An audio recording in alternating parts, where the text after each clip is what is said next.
नशा आमतौर पर किसी चीज का होता है, लेकिन भक्ति आप केवल उसी के प्रति रख सकते हैं जिसे आप अपने से बेहतर मानते हैं।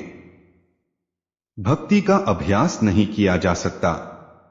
नशीली दवाएं लेने के आदी किसी इंसान का अगर अपने पर थोड़ा भी नियंत्रण है तो वह सामान्य नजर आ सकता है और दुनिया को धोखा दे सकता है, लेकिन भक्त ऐसा कर पाने में सक्षम नहीं है। इसे न तो पैदा किया जा सकता है, न उगाया जा सकता है। जब आप किसी को अपने से बेहतर और ऊंचा पाते हैं और उससे जबरदस्त तरीके से अभिभूत हो जाते हैं, तो भक्ति स्वाभाविक रूप से सामने आती है।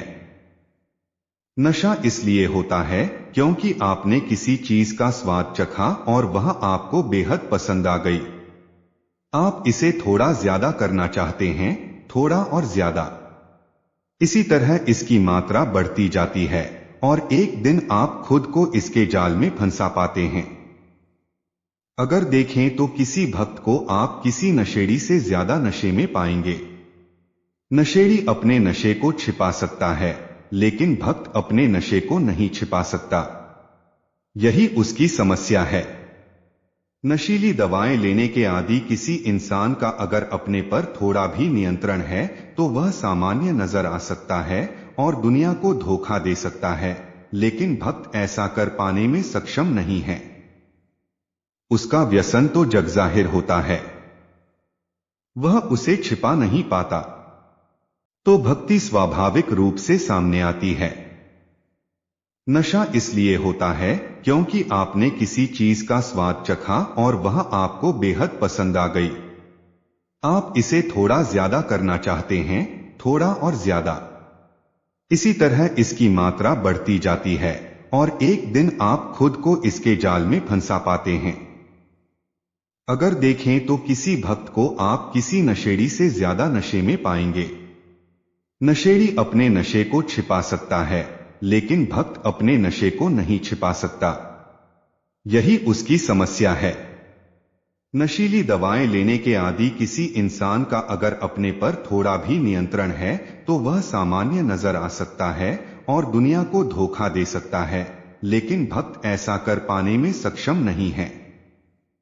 उसका व्यसन तो जगजाहिर होता है, वह उसे छिपा नहीं पाता। इसलिए यह सुरक्षित है। अगर आपको नींद के बाकी फायदों के बारे में नहीं पता है तो इतना तो आप जानते ही हैं कि यह सुरक्षित है, यह आपको फंसाएगा नहीं।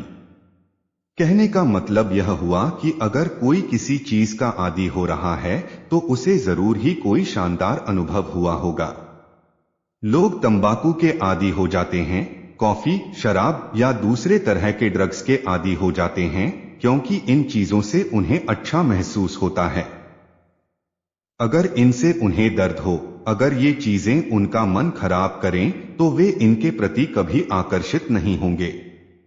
भक्ति और नशा सिर्फ अनुभव एक से हैं, भक्ति और व्यसन अनुभव के स्तर पर आपस में जुड़े हुए हैं और कहीं नहीं।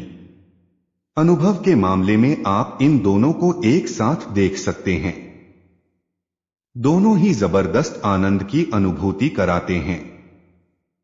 भक्ति का मतलब है आपके भाव बहुत मीठे और खूबसूरत हो गए हैं। किसी शख्स को भक्त पागल जैसा नजर आ सकता है। किसी तार्किक बुद्धि इंसान को उसके तौर तरीके बेवकूफी भरे, अतार्किक दिखाई दे सकते हैं। आपके पास जीवन में दो विकल्प हैं। पहला, आप दिन के 24 घंटे जबरदस्त आनंद में बिता रहे हैं और दूसरा, आपके दिमाग में तमाम तरह की परेशानियां भरी हैं जो आपको हरदम तंग कर रही हैं और जिनका वास्तविकता से कोई लेना देना नहीं है। दूसरे विकल्प को क्या आप बुद्धिमानी का काम कह सकते हैं। तार्किक लोगों को भक्त मूर्ख नजर आते हैं, भक्त बहुत बुद्धिमान होता है। इसमें जीवन का भाव बहुत गहराई तक होता है। उसे यह बात समझ आ गई होती है कि सबसे महत्वपूर्ण चीज आनंद में रहना है। यह ऐतिहासिक तथ्य है कि किसी और तरीके के मुकाबले भक्ति के मार्ग से लोगों ने परम तत्व को ज्यादा हासिल किया है। भक्ति इसके लिए सबसे तेज और कामयाब तरीका है। अगर आप जीवन के इस अनुभव को खूबसूरत बना लें, आप दिन के 24 घंटे खुश रह सकें, जीवन भर आनंद में रह सकें, तो कोई भी चीज आपको फंसा नहीं सकती। हर चीज आपको मुक्त ही करेगी। ऐसे लोगों को यह बात अच्छी तरह समझ आ जाती है। उनके भीतर जबरदस्त बुद्धिमानी होती है। हो सकता है यह किसी समझदार शख्स को अतार्किक और बेवकूफी भरी बात लगे, लेकिन सच्चाई यही है कि ऐसे लोगों की समझ बड़ी गहरी होती है। यह ऐतिहासिक तथ्य है कि किसी और तरीके के मुकाबले भक्ति के मार्ग से लोगों ने परम तत्व को ज्यादा हासिल किया है। भक्ति इसके लिए सबसे तेज और कामयाब तरीका है। समस्या यही है कि ऐसे लोग समाज के बाकी लोगों को सनकी नजर आते हैं। अगर आपको सनकी नजर आने में कोई दिक्कत नहीं है, या आपको यह एहसास हो गया है कि आप सनकी ही हैं, तो फिर भक्त बनने में कोई दिक्कत नहीं आएगी। भक्ति आपका विकास करती है नशील पदार्थों के साथ। बस यही दिक्कत है कि इन्हें लेने से मन और शरीर दोनों पर ही बुरा असर होता है। आपकी शारीरिक क्षमताएं कम हो जाएंगी, आपकी मानसिक क्षमताएं भी कम हो जाएंगी। भक्ति के साथ सबसे अहम बात यह है कि यह आपका विकास करती है, आपका विस्तार करती है, और आपको ऐसा बना देती है कि आप सभी को साथ लेकर चल सकें। व्यसन आपको एक कोने की ओर धकेलता है, आपको अकेलेपन की ओर ले जाता है।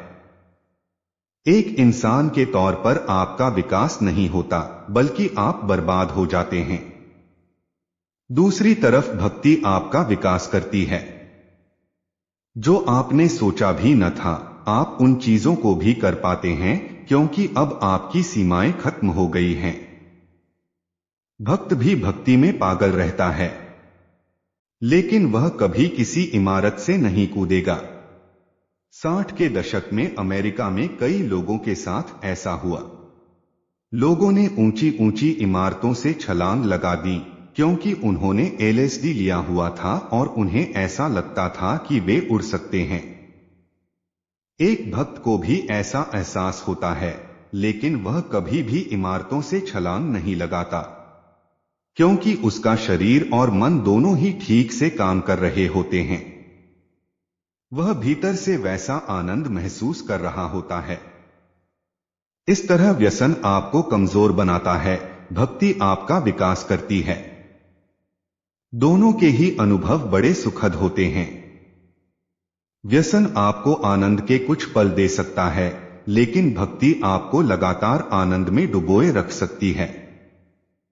भक्ति के साथ सबसे अहम बात यह है कि यह आपका विकास करती है, आपका विस्तार करती है, और आपको ऐसा बना देती है कि आप सभी को साथ लेकर चल सकें। व्यसन आपको एक कोने की ओर धकेलता है, आपको अकेलेपन की ओर ले जाता है।